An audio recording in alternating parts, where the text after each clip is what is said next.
السلام عليكم ورحمة الله وبركاته.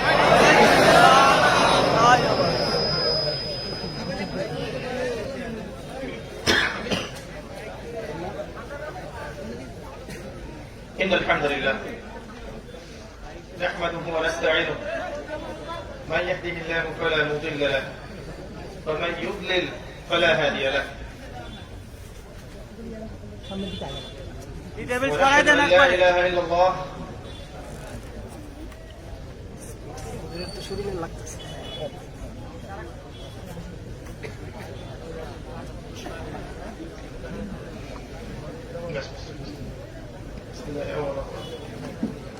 السلام عليكم ورحمة الله وبركاته. الحمد لله نحمده ونستعينه من يهده الله فلا مضل له ومن يضلل فلا هادي له ونشهد أن لا إله إلا الله وحده لا شريك له ونشهد أن محمدا عبده ورسوله أما بعد فأعوذ بالله من الشيطان الرجيم بسم الله الرحمن الرحيم وقال الله تعالى في كلامه المجيد يا أيها الذين آمنوا اتقوا الله حق تقاته ولا تموتن إلا وأنتم مسلمون فقال الله عز وجل إن تنصروا الله ينصركم ويثبت أقدامكم فقال رسول الله صلى الله عليه وسلم إن الله يرفع بهذا الكتاب أقواما ويضع به الآخرين وقال رسول الله صلى الله عليه وسلم القرآن حجة لك أو عليك رب اشرح لي صدري ويسر لي أمري واحلل عقدة من لساني يفقه قولي اللهم فقهنا في الدين وعلمنا التأويل آمين يا أرحم الراحمين.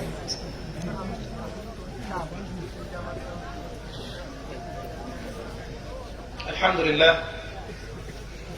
যাবতীয় প্রশংসা এবং গুণগান একমাত্র মহিয়ান ও গরিয়ান আল্লাহ সুবহানাহু ওয়া তাআলার জন্য, যে আল্লাহ রাব্বুল আলামিন আমাদেরকে মুসলিম পরিবারে জন্মগ্রহণ করার তৌফিক দান করেছেন, যে আল্লাহ সুবহানাহু ওয়া তাআলা নাযিল করেছেন মহাবিশ্বের মহাবিস্ময় মহাগ্রন্থ আল কুরআনুল কারীম, যে আল্লাহ পাক ছাড়া ইবাদতের যোগ্য দ্বিতীয় কোন হক ইলাহ বা মাবুদ নেই, যে আল্লাহ পাক আজকে আমাদেরকে সুস্থ শরীরে এই মাহফিলে আসার তৌফিক দান করেছেন,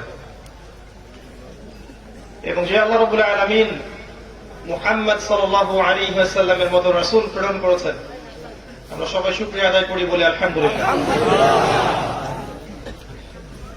অগণিত অসংখ্য দরুদ এবং সালাত বর্ষিত হোক মহান আল্লাহ প্রেরিত সর্বশেষ নবী এবং চূড়ান্ত নবী মানবতার মুক্তির দূত মুহাম্মদুর রাসূলুল্লাহ সাল্লাল্লাহু আলাইহি ওয়াসাল্লামের প্রতি। আমরা দরুদ পাঠ করি আল্লাহুম্মা সাল্লি আলা মুহাম্মদ ওয়া আলা আলি মুহাম্মদ কামা সাল্লাইতা আলা ইব্রাহিম ওয়া আলা আলি ইব্রাহিম ইন্নাকা হামিদুম মাজিদ। আল্লাহুম্মা বারিক আলা মুহাম্মদ ওয়া আলা আলি মুহাম্মদ কামা বারাকতা আলা ইব্রাহিম ওয়া আলা আলি ইব্রাহিম ইন্নাকা হামিদুম মাজিদ। আমার প্রাণপ্রিয় সভাপতি, মাননীয় এলাকার প্রতিনিধিবৃন্দ, উপস্থিত যুবক ভাইরা, পর্দার আড়ালে মা বোনেরা, আপনারা কেমন আছেন? আলহামদুলিল্লাহ আলা কুল্লি হাল ওয়া ফি কুল্লি মাকান।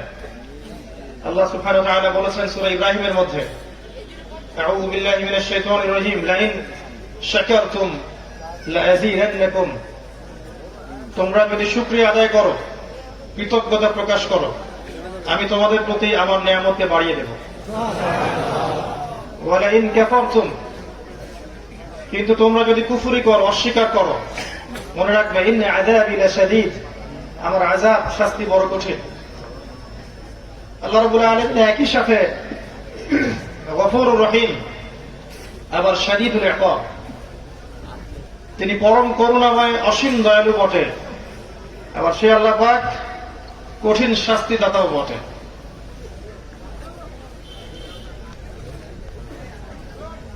আজকে আমি চেষ্টা করব ইনশাআল্লাহ আযজা ওয়া জাল অত্যন্ত গুরুত্বপূর্ণ একটা টপিক নিয়ে কথা বলার জন্য। আজকের আলোচনার টপিক হচ্ছে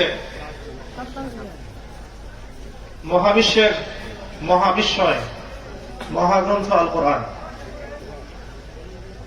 ইনশাআল্লাহ তাআলা এই বিষয়ে খুব সংক্ষিপ্ত সময়ের মধ্যে কিছু সারগর্ভ আলোচনা উপস্থাপন করার চেষ্টা করব ইনশাআল্লাহ। ওয়া মা তাওফীকি ইল্লা বিল্লাহ, আলাইহি তাওয়াক্কালতু ওয়া ইলাইহি উনীব। আল্লাহ রাব্বুল আলামিনের কাছে দোয়া করছি আল্লাহ পাক যেন আমাদের প্রত্যেককে আলোচনা শুনে বুঝে আমল করার তৌফিক দান করেন। একটা বিষয় নিয়ে আমরা খুব ভয় থাকি। আল্লাহ রাব্বুল আলামিন সূরা সফের মধ্যে বলেছেন, ইয়া আইয়ুহাল্লাযীনা আমানু লিমা তাকুলুনা মা লা তাফআলুন। হে মুমিনগণ, তোমরা কেন এমন কথা বলো যেই কাজ তোমরা নিজেরাই করো না। তো আসলে অনেক বড় বড় কথা বলা অনেক সহজ, প্রতিশ্রুতি দেওয়া সহজ, ওয়াদা করা সহজ, এগুলোর উপর আমল করা, অঙ্গীকার রক্ষা করা এগুলো কঠিন। আল্লাহ বলেছেন, কাবুরা মাকতান ইনদাল্লাহি আন তাকুলু মা লা তাফআলুন। আল্লাহ পাকের কাছে সবচেয়ে নিকৃষ্ট সেই কাজ যা তোমরা বলো কিন্তু করো না। মুসলিম জাতির বর্তমান অধঃপতনের অন্যতম কারণ হচ্ছে কথা এবং কাজে মিল না থাকা।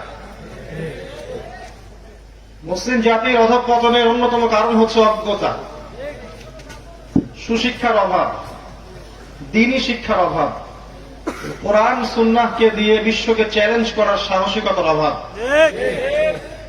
মুসলিম জাতির অধঃপতনের অন্যতম কারণ হচ্ছে অনৈক্য, বিভেদ, হিংসা, বিদ্বেষ, বিভাজন, অভ্যন্তরীণ ক্রন্দন এবং সেক্টেরিয়ান ডিভিশন, যেটা বলি আমি যে উম্মার মধ্যেই সাম্প্রদায়িক বিভক্তি। আরেকটা কারণ হচ্ছে আত্মশুদ্ধির অভাব। অনেক জানি আমরা, অনেকে অনেক আমলও করেন বটে, কিন্তু আমলগুলো ভিতর থেকে আসে না। ভিতরে নূরের অভাব আছে, বাসীরার অভাব আছে। উম্মার সমস্যাগুলোকে ফাইন্ড আউট করতে হবে, প্রথম কাজ এটা। এরপরে আপনি সলিউশনের চেষ্টা করতে পারবেন। তো আমার কাছে মোটা দাগে কয়েকটা প্রবলেম মনে হয়। একটা হচ্ছে অজ্ঞতা, সঠিক পড়াশোনার অভাব, সঠিক কনস্ট্রাকটিভ সিলেবাসের অভাব, জানা অনুযায়ী আমলের ঘাটতি, দুনিয়ার মোহ, অনৈক্য, হৃদয়ে নূর না থাকা এবং কোরআন সুন্নাহকে দিয়ে এই ওয়ার্ল্ডকে চ্যালেঞ্জ করার সাহসিকতার অভাব আছে আমাদের মধ্যে। এগুলো বড় বড় দাগে সমস্যার কথা বললাম। আমরা একটা সমাজের দিকে আপনাকে নিয়ে যাব আজকে। যদিও গতকাল রাতে লক্ষ্মীপুরের মাহফিলে আমি কথাটা বলেছিলাম, অত বড় বিষয় আপনাদেরকে বলবো না, শুধু মূল পয়েন্টটা বলবো যে আজকে থেকে প্রায় 1450 বছর আগে একটা সমাজ ছিল, যে সমাজের মধ্যে মৌলিক মোটা দাগে 5টা পাপ ছিল। কয়টা পাপ ভাইয়া? 1 নাম্বার হচ্ছে আশিরক, 2 নাম্বার হচ্ছে রিবা, 3 নাম্বার হচ্ছে খামর, মাদক, 4 নাম্বার নারী জাতির অবমাননা, আর 5 নাম্বার রক্তক্ষয়ী গোত্রীয় দ্বন্দ্ব। আবার বলছি, ওই জাহেলি মক্কার দিকে তাকান, যেটাকে আমরা এখন বলি আইয়ামে জাহেলিয়াত, তাই না? ওই আইয়ামে জাহেলিয়াতের দিকে তাকিয়ে দেখেন, সেখানে 5টা মৌলিক সমস্যা ছিল মোটা দাগে। এছাড়া আরো মাইনর অনেক সমস্যা ছিল, সেগুলো মেজর প্রবলেম না। মেজর প্রবলেম 5টা ছিল। শিরক, আল্লাহ পাকের তাওহীদের সাথে শিরক করা, আল্লাহকে ছাড়া অন্যের উপাসনা করা, আল্লাহ কনসেপ্টকে ডিনাই করা, অথবা মাধ্যম পূজা করা, কবর পূজা করা, মাজার পূজা করা, মৃত মানুষের পূজা করা, এগুলো ছিল আইয়ামে জাহিলিয়াতে। এখনকার বিশ্বের দিকে যদি আপনি তাকান, দেখবেন এখনকার বিশ্বের প্রধান সমস্যা হচ্ছে শিরক। প্রত্যেকটা ক্ষেত্রে এখন শিরক আছে। ইবাদতে শিরক আছে, আপনার পারিবারিক জীবনে শিরক আছে, সামাজিক আচার অনুষ্ঠান সংস্কৃতির মধ্যে শিরক আছে, আপনার ইকোনমিক্স এর মধ্যে শিরক আছে, মুআমালাতের মধ্যেও শিরক আছে। মুআমালাতে শিরকটা কেমন? আপনি আল্লাহর হালালকে হারাম করেছেন, আল্লাহর হারামকে হালাল করেছেন, এটা শিরক। তওবা পড়ে দেখেন 31 নম্বর আয়াত আল্লাহ পাক বলেছেন, 29। এরকম হতে পারে, আমি হাফেজ নই। এটা প্রথম। 2 নম্বর প্রবলেমটার দিকে তাকান, রিবা বা সুদ। এখনকার ওয়ার্ল্ড যে অ্যাফেয়ার্স চলছে, এই বিশ্বের ইকোনমিক সেকশনে সবচেয়ে বড় সমস্যা হচ্ছে রিবা বা সুদ। যদি অনেক দিন বলেছি আমি অনেক লেকচারে, হয়তো কারো ভালো লেগেছে বা কারো ভালো লাগে নাই, কিন্তু আমি কারো প্রতি বিদ্বেষ পোষণ করে এই আয়াতটা তেলাওয়াত করিনি। ওয়াযাক্কির ইন্নামা আনতা মুযাক্কির, তুমি উপদেশ দাও, তুমি শুধু উপদেশ দাতা। লাস্তা আলাইহিম বিমুসাইতির, তুমি কারো প্রতি দারোগা নও। একজন দায়ীর কাজ এটা, নবীর কাজ এটা, নবী বলা কাজ যারা করবেন তাদের কাজ এটা। এমনকি ফিরআউনের মতো বড় কাফেরকে যখন দাওয়াত দিতে যাচ্ছেন মুসা আলাইহিস সালাম, আল্লাহ পাক বলেন ইযহাব ইলা ফিরআউন ইন্নাহু তাগা, তুমি ফিরআউনের কাছে যাও, সে সীমা লঙ্ঘন করেছে। আর ফিরআউনের চেয়ে বড় কোন আল্লাহদ্রোহী এই পৃথিবীতে ছিল না। তুমি ফিরআউনের কাছে যাও, সে সীমা লঙ্ঘন করেছে, কিন্তু ফাকুলা লাহু কাওলান লাইয়িনা লাআল্লাহু ইয়াতাযাক্কারু আও ইয়াখশা, তার কাছে গিয়ে নম্র ভাষায় কথা বলো। ফিরআউনের কাছে গিয়ে নম্রভাবে কথা বলো, উগ্রভাবে কথা বলো না। লাআল্লাহু ইয়াতাযাক্কারু আও ইয়াখশা, হয়তোবা সে উপদেশ গ্রহণ করবে, আমাকে ভয় করবে। এটা নবীকে আল্লাহ পাক বলছেন। তাহলে একজন দায়ী যে সমাজ সংস্কারের চেষ্টা করবে, আল্লাহর পথে মানুষকে ডাকবে, তার অ্যাটিটিউড, কথা বলার ভাষা, শব্দ চয়ন এবং যাদেরকে সে দাওয়া দিচ্ছে তাদের সামনে তাকে নরম হতে হবে। আক্রমণাত্মক ভাবে কাউকে আক্রমণ করে, কারো মনে কষ্ট দিয়ে বা উস্কানিমূলক কথাবার্তা বলে সমাজ সংস্কার করা যাবে না।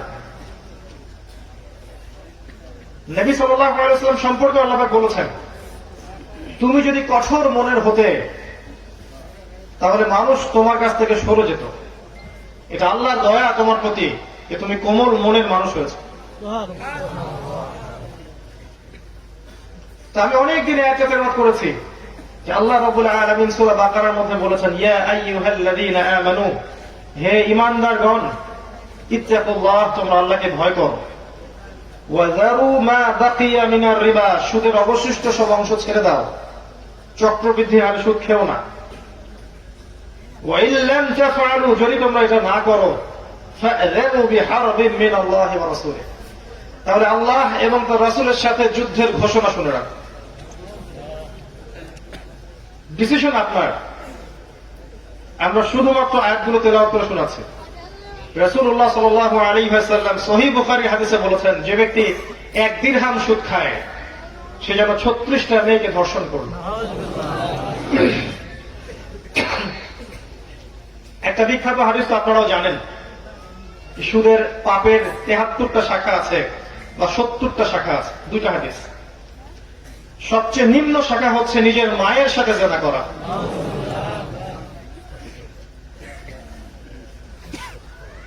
আল্লাহ রাব্বুল আলামিন বলেছেন, আল্লাযীনা ইয়াকুলুনা রিবা, যারা রিবা খায়, সুদ খায়, লা ইয়াকুমুনা ইল্লা কামা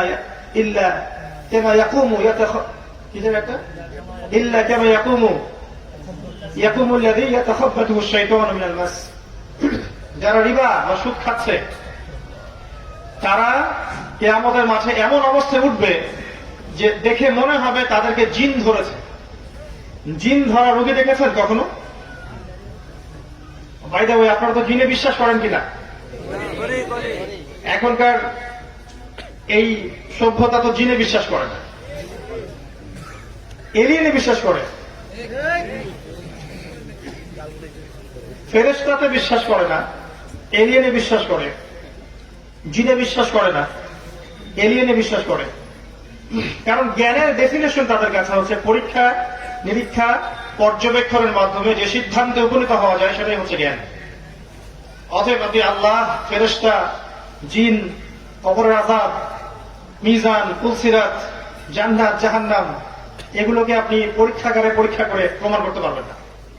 দ্যাট ইজ ওয়াই এগুলোর কোনো এক্সিস্টেন্স অস্তিত্ব নাই। নাউজুবিল্লাহ। এটা ওদের স্কুল অফ থট, ওদের ফিলোসফিক্যাল থট, ওদের শিক্ষা দর্শন এটা। আর মুসলিমদের শিক্ষা দর্শন হচ্ছে ওয়াকুলিল হাক্কু মির রাব্বিকুম, হক বা সত্য মিথ্যার মানদণ্ড যেটা, সেটা আল্লাহর পক্ষ থেকে আসবে। আল ইলমু মিন ইনদিল্লাহ, জ্ঞান আল্লাহর পক্ষ থেকে আসে। ওয়া আল্লামা আদম আসমা কুল্লাহা, আল্লাহ পাক আদমকে প্রত্যেকটা নাম শিখিয়েছেন। আল্লামাল ইনসান মা লাম ইয়ালাম, মানুষকে সেই জ্ঞান শিক্ষা দিয়েছেন যা মানুষ জানতো না। অতএব বাই ডিএনএ সৃষ্টিগতভাবে আমাদের মধ্যে জ্ঞান ছিল না, আল্লাহ আমাদের মধ্যে জ্ঞান ইনস্টল করেছেন। এরপরে এই জ্ঞানটা ছড়িয়ে পড়েছে আদম থেকে আদমদের সন্তানের মধ্যে থেকে। যাই হোক, তো সুদখোরদের অবস্থা হবে এমন কিয়ামতের মাঠে যেন তারা জিনগ্রস্ত, তাদেরকে জিন ধরার মতো অবস্থা থাকে। আর নবী সাল্লাল্লাহু আলাইহি ওয়াসাল্লাম বলেছেন, আমি যখন মেরাজের রাতে সফর করেছি, আমি দেখেছি একদল মানুষকে রক্তের নদীতে ফেলে মাথা ফাটিয়ে দেওয়া হচ্ছে। নাউযুবিল্লাহ। আমি জিজ্ঞাসা করলাম, ইয়া জিবরিল, এরা কারা? আমাকে বলা হলো, এরা হচ্ছে আপনার উম্মতের সেই সব ব্যক্তি যারা ছিল সুদখোর। রক্তের নদী কেন? উত্তর দিতে পারবেন? এক্স্যাক্টলি, সুদের মধ্য দিয়ে মানুষের রক্ত চুষে খাওয়া হয়। ইসলামিক ইকোনমিক সিস্টেম যাকাত কেন্দ্রিক, ব্যবসা কেন্দ্রিক, কৃষি ভিত্তিক, দান সাদাকা কেন্দ্রিক, এটা ইসলামিক ইকোনমিক্স এর বেস। আর বর্তমান ইকোনমিক্স এর বেস হচ্ছে রিবা, সুদ। ও আহাল্লাল্লাহুল বাই'a ওয়া হাররামা রিবা, আল্লাহ পাক ব্যবসাকে হালাল করেছেন, রিবাকে হারাম করেছেন। ডিফারেন্সটা কোথায়? ওরা তো বলছে ইন্নামাল বাই'উ মিসলু রিবা, ব্যবসা সুদের মতোই। আল্লাহ বলছেন, আমি ব্যবসাকে হালাল করেছি, রিবাকে হারাম করেছি। বিজনেসে ইসলামিক ইকোনমিক্স এর মধ্যে একটু বোঝেন, মানি বা টাকা এটা মার্কেটের মধ্যে সার্কুলেট করতে থাকে, ঘুরতে থাকে। মূল যেটা মূলধন টাকা, এটা বাজারে ঘুরতে থাকে। ইসলামিক ইকোনমিক্স এমন, আজকে আপনি ধনী আছেন, কালকে আপনি গরিব হতে পারেন, চান্স আছে। কারণ ব্যবসায় লাভ এবং লসের কি আছে? রিস্ক আছে। চিরস্থায়ী কেউ ধনী থাকতে পারবেন ব্যবসায়, কোনো গ্যারান্টি নাই। আর আজকে যে দরিদ্র, সে কাল ধনী হতে পারে, ব্যবসায় এই সুযোগ আছে। ইসলামিক মনিটারি সিস্টেমের মধ্যে মানি বা টাকা মার্কেটের মধ্যে সার্কুলেট করতে থাকে, ঘুরতে থাকে। এখানে চিরস্থায়ী ধনী হওয়ার সুযোগ নাই বা চিরস্থায়ী দরিদ্র থাকারও সম্ভাবনা নাই। এটা আল্লাহর হাতে। রিজিকটা কার হাতে? তখন আল্লাহর হাতে। তখন আল্লাহ আপনাকে রিজিক দিবেন। ওই ব্যবসার, ওই মার্কেটের উপরে আল্লাহ কন্ট্রোল করবেন। আর যখন আপনি রিবায় চলে গেছেন, এখানে মানি টাকা সার্কুলেট করবে না, বরং এখানে ধনী ডে বাই ডে আরো ধনী হতে থাকবে। আর দরিদ্ররা ডে বাই ডে আরো প্রভার্টি এবং ডিস্ট্রিবিউশনের মধ্যে যেতে থাকবে। এটাই আল্লাহ পাক হারাম করেছে, কারণ এটা সবচেয়ে বড় জুলুম বটে। আর যদি এমন হয় ধনীরা ধনী হতেই থাকছে এবং তাদের যাকাতও দিচ্ছে না, তাহলে অবস্থা চিন্তা করেন কি হতে পারে। এই হচ্ছে বেসিক ডিফারেন্স। আজকের টপিক ইকোনমিক্স না, নাহলে এটা নিয়ে আমি ইনশাআল্লাহ 2 ঘন্টা কথা বলতে পারবো। তো সমস্যাটা হচ্ছে এখানে মানি সার্কুলেট করে না রিবার মধ্যে। এই কারণে ধনীরা চিরস্থায়ী ধনী হতে পারে। এই কারণে ওই সব ধনীদের হাতে কোন কোন ক্ষেত্রে একটা বড় রাষ্ট্র পর্যন্ত জিম্মি হয়ে যেতে পারে। এটাকে বলে ক্যাপিটালিজম বা পুঁজিবাদ। এর অপোজিশনে একটা মতবাদ চালু করা হয়েছিল, যেটাকে আমরা কমিউনিজম বলে থাকি। ওই চায়না এবং রাশিয়া যার উপর দাঁড়িয়ে আছে। যদিও বা এই মতবাদটা 100% ইসলামের সাথে সাদৃশ্যপূর্ণ নয়, অনেক পার্থক্য আছে, তারপরেও এর উপর দাঁড়িয়ে চায়না রাশিয়া উন্নতি করেছে। আজকে সারা বিশ্বের দিকে তাকিয়ে দেখেন, বাজার নিয়ন্ত্রণ করছে কারা? চাইনিজরা। ওরা কিন্তু পুঁজিবাদে নাই, ওরা আছে কমিউনিজমের উপরে। ইকোনমিক্স একটা খুব গভীর সাবজেক্ট, যেটা নিয়ে পড়াশোনা করা উচিত এবং আমাদের মাদ্রাসায় পড়ানো উচিত। রিবার কথা বলতে গিয়ে কথাগুলো বলে ফেললাম, যে রিবা মার্কেটের মধ্যে মানি সার্কুলেট হতে দেয় না। এই কারণে আল্লাহ পাক এটাকে হারাম করেছেন, রক্ত চুষে খাওয়ার মতো। এই জন্য রক্তের নদীতে ফেলে আপনাকে শাস্তি দেওয়া হবে। নাউজুবিল্লাহ। এটা ছিল 2 নম্বর সমস্যা। 3 নাম্বার ছিল মাদক। তাকিয়ে দেখেন, আজকের বিশ্বের দিকে তাকিয়ে দেখেন, যুব সমাজের সবচেয়ে বড় সমস্যা কি? অধঃপতনের মাদক। যুবকদের অধঃপতনের অন্যতম কারণ হচ্ছে মাদক, পর্নোগ্রাফি, হারাম অ্যাফেয়ার্স, যেটা আমরা খুব পছন্দ করি। এখন কোন কোন ক্ষেত্রে সহি প্রেমও চলছে, নাউজুবিল্লাহ। দিনদার ভাইয়ের সাথে দিনী বোনের প্রেম, এটা সহি প্রেম নাকি? নাউজুবিল্লাহ। তো হারাম অ্যাফেয়ার্স সমস্যা। যুবকদের একটা সমস্যা হচ্ছে পারিবারিক সাপোর্টের অভাব। পারিবারিক সাপোর্টের অভাবে এদের মানসিকতাগুলো বিক্ষিপ্ত হয়ে যায়, হতাশায় তারা ভোগে। যখন তারা হতাশায় ভোগে তখন মাদকের কাছে যায়, গার্লফ্রেন্ডের কাছে সুখ না পেলে তখন মাদকের কাছে আসে, কখনো কখনো মিউজিকের কাছে যায়। এগুলো থেকে যখন চরিত্র খারাপ হয়ে যায় তখন পর্ন দেখা শুরু করে। একটা ছাকা খেয়ে গেলে তখন মেয়েদেরকে আর ভালো লাগে না, তখন মনে হয় যে আমি আর বিয়ের সাথে কিছু করবো না, সারা জীবন এটা খারাপ কাজ করে বেড়াবো। মেয়েরা আসলে ভালো না, আমি কিন্তু বলিনি মেয়েরা ভালো না। কিছু মানুষ তখন মনে করে যে মেয়েরা ভালো না। এখন মেয়েদের সাথে হালাল সম্পর্কের দরকার নাই, খালি হারাম সম্পর্ক করবো, জীবনটা পার করে ফেলাবো। ধনী দুলাল হলে আরো মুশকিল, তখন চলে যাবে বারে, বিয়ার খাবে, হুইস্কি খাবে, অ্যালকোহল খাবে, মারামারি করবে, গুন্ডা মাস্তানি করবে। আর কোন কোন ক্ষেত্রে গুন্ডা মাস্তানি করে আবার কেরিয়ারও ভালো হয়ে যায়। অনেক সময় যে যত বড় গুন্ডা হতে পারে তার কেরিয়ার তত ভালো হয়ে যায়।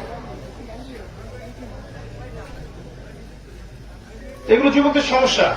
একটা কথা বলি এখানে, যে প্রবলেমস গুলো হয়, হতাশা বলেন, মাদক বলেন, পর্নোগ্রাফি বলেন, আপনার হারাম অ্যাফেয়ার্স বলেন, বেকারত্ব, চাকরি পাচ্ছেন না, দারিদ্রতা, ফিউচারের টেনশন, বিয়ে করতে পারছেন না, সবকিছু কঠিন মনে হয়।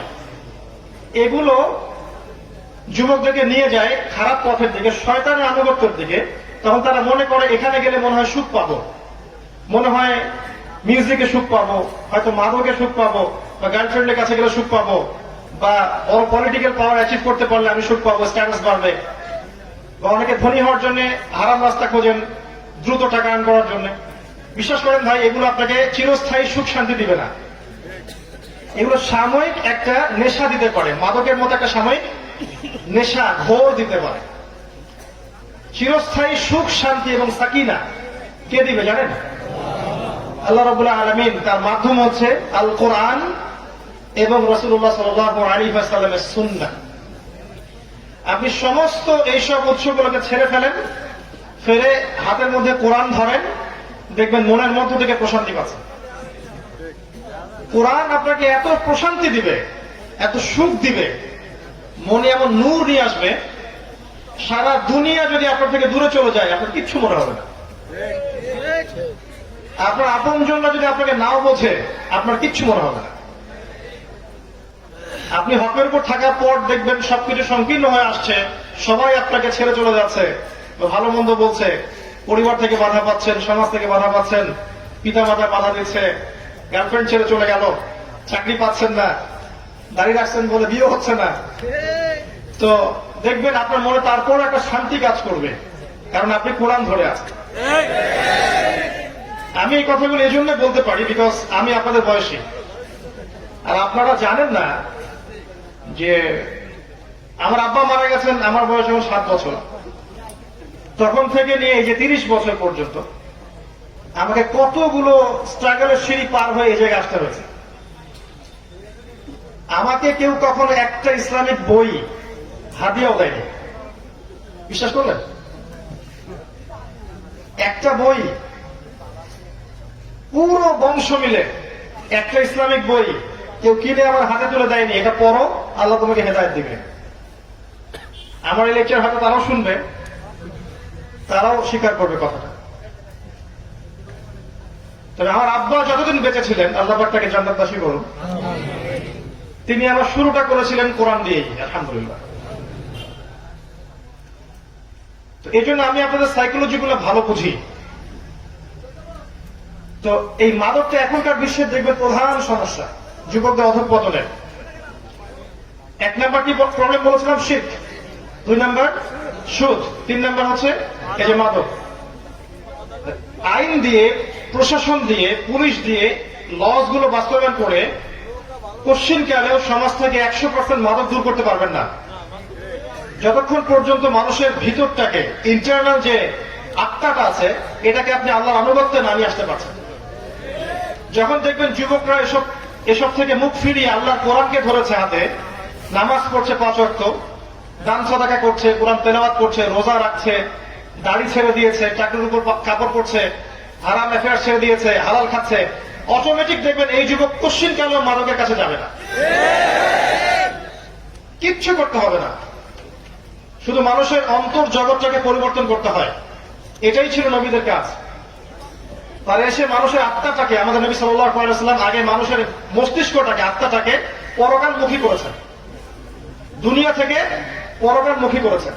মানুষকে বুঝিয়েছেন যে তোমাকে মৃত্যুবরণ করতে হবে, কবরে সওয়াল জবাব হবে, জান্নাত জাহান্নামের বিষয় আছে, আল্লাহর সামনে দাঁড়িয়ে তোমাকে জবাবদিহি করতে হবে। এই চেতনা যখন ঢুকবে ভিতরে, অটোমেটিক দেখবেন মানুষ পাপ থেকে দূরে আছে। এরপরে পাপ হতে পারে, তখন পাপের শাস্তি হবে, আইন হবে, বিচার হবে। চতুর্থ সমস্যা ছিল ওই যুগে নারীর অবমাননা। একটু বিচক্ষণ দৃষ্টি দিয়ে দেখেন, আজকের বিশ্বে নারীদের উপর যে অবমাননা হচ্ছে, ধর্মের নামে হোক আর অধর্মের নামে হোক, এটা আইএমএ জাহিলিয়াতকেও হার মানিয়েছে। ধর্মের নামে আমরা ওদেরকে সম্পত্তি দিচ্ছি না, মুসলিম ধর্মের নামে আমরা ওদেরকে শিক্ষা দিচ্ছি না। নারীরা সারা দেশ চষে বেড়াবে, ফেতনা ছড়াবে না। দিনই মসজিদে আসলে বা দিনই হালাকায় আসলে ফেতনা ছড়াবে, তাই না? আমরা বলছি না এগুলো? শিক্ষা থেকে বঞ্চিত করছি, তাদের জন্য ভালো প্রতিষ্ঠান গড়ে তুলতে পারছি না। শুধু মেয়েরা পড়বে, ওখানে ছেলেদের ওখানে এন্ট্রেন্স থাকবে না, শুধু মেয়েদের জন্য আলাদা স্বতন্ত্র প্রতিষ্ঠান করতে পারছি না। একটু ভাবেন, আপনার স্ত্রী বা আপনার বোন, আপনার মা শিখবে কোথায়? দিনটা শেখার মাধ্যমটা কি? আপনি না হয় এখানে আসছেন, অনেক মাহফিলে যাচ্ছেন, মসজিদে যাচ্ছেন, মাদ্রাসায় যাচ্ছেন, আলেম ওলামার সংস্পর্শে যাচ্ছেন, আপনার স্ত্রী কি হবে? আপনার বোন, আপনার মা কি হবে? তো মেয়েদেরকে আমরা শিক্ষা দিতে ব্যর্থ হয়েছে এই দিনের নামে। অল্প কিছু মাদ্রাসা গড়ে উঠেছে মেয়েদের জন্য, সেগুলো কিন্তু ওয়েল কোয়ালিফাইড না, একদম এখনকার যুগ উপযোগী না। এটা আমাদের দৃষ্টিভঙ্গি থেকে মেয়ের প্রতি জুলুম হয়ে গেছে। আর এই হিউজ পপুলেশনকে অ্যাভয়েড করে আপনি কখনো সমাজ সংস্কার করতে পারবেন না। সমাজ তো দূরের কথা, পরিবারই সংস্কার করতে পারবেন না। যতই আপনি মুত্তাকি পরেজগার হন না কেন, স্ত্রী যদি লাইনে না থাকে ভাই, তাহলে আপনিও দেখবেন বেলাইনে চলে গেছে। আর স্ত্রী যদি লাইনে থাকে, আপনাকে আত্মবিশ্বাস দেয়, আল্লাহ ওয়ালি হয়, ইনশাআল্লাহ দেখবেন আপনি বিশ্ব জয় করতে পারবেন। আল্লাহ পাক আমাদের মা বোনদেরকে হেদায়েত দান করুন এবং তাদেরকে যাবতীয় অবমাননা থেকে আল্লাহ পাক হেফাজত করুন। এগুলোর বাইরেও আছে অশ্লীলতা। আজকে মেয়েদেরকে আমরা বেহায়ের মতো নামিয়ে দিয়েছি, পর্দার বালাই নাই, ফ্রি মিক্সিং, কো এডুকেশন, কো কারিকুলাম অ্যাক্টিভিটিস সব একসাথে চলছে।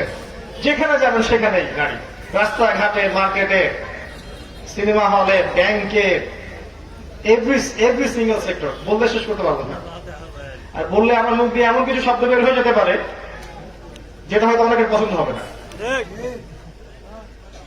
তো প্রত্যেকটা জায়গায় আল্লাহ পাক কখনো বলেননি যে মেয়েরা এই অধিকার পাবে না।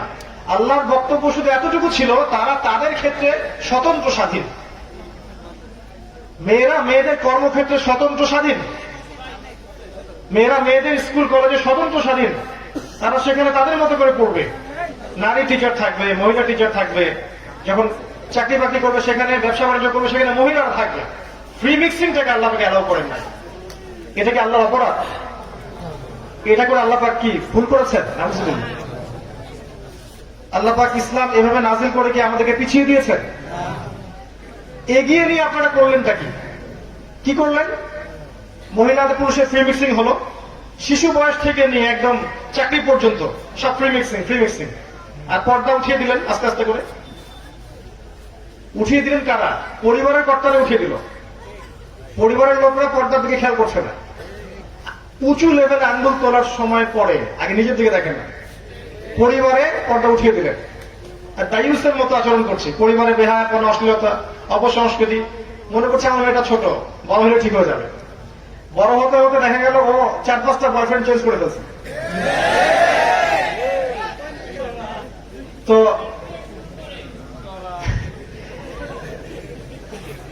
আপনাদের দিকেও আসছি ইনশাল্লাহ।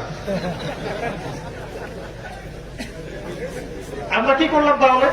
প্রিমিক্সের মধ্য দিয়ে কি হলো? বেহায়াপনা ছড়াচ্ছে। যখন আপনি নারীদেরকে এভাবে ছড়াবেন, পরিবারের ক্ষেত্রে হোক, সমাজের ক্ষেত্রে হোক, আস্তে আস্তে যেটা হবে যে ছেলে মেয়ের মধ্যে একটা চৌম্বক আকর্ষণ আল্লাহ পাক সৃষ্টি করে দিয়েছেন। এর ফলশ্রুতিতে দেখা যাবে যে সমাজে দুর্ঘটনা ঘটবে, নারী পুরুষের মধ্যে হারাম অ্যাফেয়ার্স হবে, জেনা বাড়বে, পরকীয়া বাড়বে। আর এই যে পর্নোগ্রাফি যে ছড়িয়ে দেওয়া হয়েছে, পর্নোগ্রাফির মধ্য দিয়ে মানুষকে আর মানুষ রাখা হয় না, মানুষকে বানানো হয়েছে পশু। একটু বোঝেন, যারা পর্ন আসক্ত তারা একটা মেয়ের দিকে এই দৃষ্টিতে তাকাতে পারে না যে সে একটা মানুষ। সে যখন তাকায় মনে হয় একটা ভোগের বস্তু, একে ভোগ করতে হবে, তাকে সম্মান দিতে হবে, বা সে একটা আলাদা মানুষ, তার একটা আত্মা আছে, তার একটা সত্তা আছে, এই কনসেপ্ট থাকে না। মনে হবে সে ভোগের বস্তু। এটা কিন্তু পরিকল্পিতভাবে সারা বিশ্বে ছড়িয়ে দেওয়া হয়েছে, যাতে করে নারীকে নারী মনে না করে পুরুষরা। এবং যখন এরকম সেন্টিমেন্ট তৈরি হবে তখন ধর্ষণ বাড়তে থাকবে, এবং দেখবেন ডে বাই ডে এটা বাড়ছে আর বাড়ছে আর বাড়ছে। আইন দিয়ে আপনি পারবেন না ডমিনেট করতে যতক্ষণ পর্যন্ত সমস্ত পর্ন সাইট বন্ধ করছেন। রুলস করে যতক্ষণ পর্যন্ত সমস্ত পর্ন সাইট বন্ধ না করছেন, ধর্ষণের সংখ্যা কমবে না। ছেলেদেরকে দোষ দিয়ে লাভ নাই যে ছেলেদের মনে রোগ আছে। যখন একটা ছেলে, এখন তো মেয়েরাও পর্ন দেখে, সবাই, ছেলে মেয়ে সবাই, এরা যখন রাতের বেলা প্রত্যেক রাতে এগুলো দেখতে থাকবে, ওর মাইন্ডসেটটা পরিবর্তন হয়ে যাবে। ভালোবাসাকে যৌনতা দিয়ে পরিবর্তন করে দেওয়া হয়েছে। ভালোবাসা, এই যে ভালোবাসা, স্ত্রী প্রতি একটা ভালোবাসা, মহব্বত, দেখবেন ওটাকে একটা যৌনতা দিয়ে পরিবর্তন করে দেওয়া হয়েছে। ওই যৌনতাকে মনে করা হয় এখন ভালোবাসা। নাউজুবিল্লাহ। সেটা অন্য একটা বিষয়। যেসব পরিবারের স্বামী স্ত্রীর মধ্যে মধুর সম্পর্ক আছে, তাদের জীবনটা আর যাদের মধ্যে এই সম্পর্ক নাই তাদের জীবনকে এক। যারা বিয়ের আগে কখনো কোনো মেয়েকে স্পর্শ করেনি, একটা মেয়েকে দিনের কারণে ভালো লেগেছে, ভালোবেসেছে, বিয়ে করেছে, তাদের সংসারটা সুখী না? আর যারা বিয়ের আগে অনেকগুলো মেয়ের সংস্পর্শ পেয়েছে, অনেকগুলো প্রেম করেছে, অ্যাফেয়ার্স হয়েছে, জেনা হয়েছে, পরে গিয়ে একটা বিয়ে করেছে, ওর সংসার কি সেম হবে? এখানে ভালোবাসাকে যৌনতা দিয়ে পরিবর্তন করা হয়েছে। এই কাজটা করেছে পর্নোগ্রাফি। এর মূল রূপকারকে জানেন? বাংলাদেশ না, এর মূল রূপকার হচ্ছে পশ্চিমা বিশ্ব। বিশ্বের যত বড় বড় ফাসাদ, রিবা বলেন, পর্নোগ্রাফি বলেন, মাদক বলেন, শিরক বলেন, ইকোনমিক স্যাংশন বলেন, বড় বড় যে বিষয়গুলো আছে, ইভেন এই জঙ্গিবাদের কথাই বলেন, সবগুলোর মূল রূপকার হচ্ছে এরা এগুলোর মূল রূপকার। সুকৌশল এগুলোকে তৈরি করে সারা বিশ্বে ছড়িয়ে দিয়েছে ওদের ভিশন বাস্তবায়ন করার জন্য। ভিশনটা কি? They want to rule the world. তারা এই বিশ্বকে শাসন করতে চায়। আর এই বিশ্বকে শাসন করতে গেলে সবচেয়ে বড় বাধা মুসলিমরা, মুসলিম যুবকরা, তরুণরা এবং আল্লাহওয়ালা মানুষেরা। কারণ তারা শিরকের সাথে আপোষ করে না, বেদাতের সাথে আপোষ করে না, হারাম মানতে চায় না, জিনা করতে চায় না, মাদক খেতে চায় না। এরা বাধা দেয়, কথা বলে, বিরাই গোষ্ঠী কথা বলে। এদের ইন্টারনাল আত্মাটাকে